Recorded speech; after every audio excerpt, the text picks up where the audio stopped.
प्राचीन समय में हमारी शिक्षा प्रणाली विश्व भर में सर्वश्रेष्ठ थी। प्राचीन काल में रचनात्मक शिक्षा पर विशेष बल दिया जाता था। हमारे देश के मनुष्यों ने जीवन को 4 आश्रमों में विभाजित किया था। ब्रह्मचार्य आश्रम में शिक्षा प्राप्त हेतु प्रत्येक विद्यार्थी को गुरुकुल में रहकर तन मन धन से गुरु की सेवा करनी पड़ती थी। राजा रंक में कोई भेद नहीं होता था। अतः शिक्षा का उद्देश्य मन की एकाग्रता था और चिंतन की क्षमता थी। प्राचीन काल में शारीरिक, आत्मिक तथा मानसिक विकास पर समान रूप से बल दिया जाता था। वर्तमान शिक्षा प्रणाली का सबसे बड़ा गुण यह है कि इससे देशवासियों में देश प्रेम की भावना जागृत हुई है। हमारे देश के युवकों ने निर्भीकता तथा वैचारिक स्वाधीनता का प्रादुर्भाव करने में वर्तमान शिक्षा प्रणाली का प्रमुख योगदान रहा है।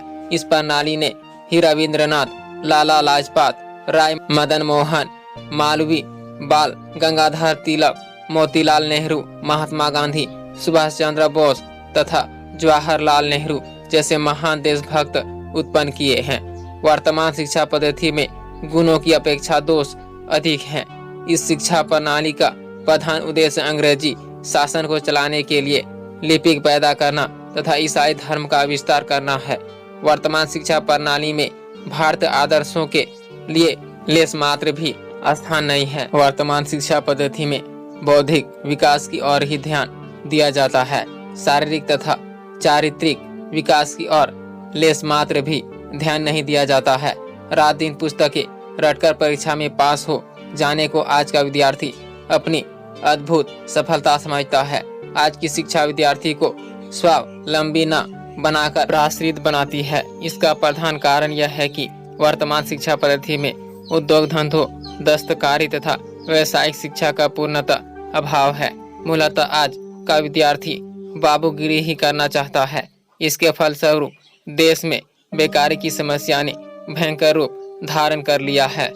शिक्षितों में तो बेकारी की समस्या दिन रात बढ़ती ही चली जा रही है। वर्तमान शिक्षा पद्धति इतनी महंगी है कि वह पूंजीपतियों के लिए ही लाभदायक है। जिसके पास धन है वह धन के बल पर मंद बुद्धि होते हुए भी उच्च शिक्षा प्राप्त कर लेता है, जबकि कुशार्ग बुद्धि वाले व्यक्ति धन के अभाव में उच्च शिक्षा से वंचित रह जाते हैं। राष्ट्र की उन्नति के लिए हमें वर्तमान शिक्षा प्रणाली में आमूल परिवर्तन करना होगा।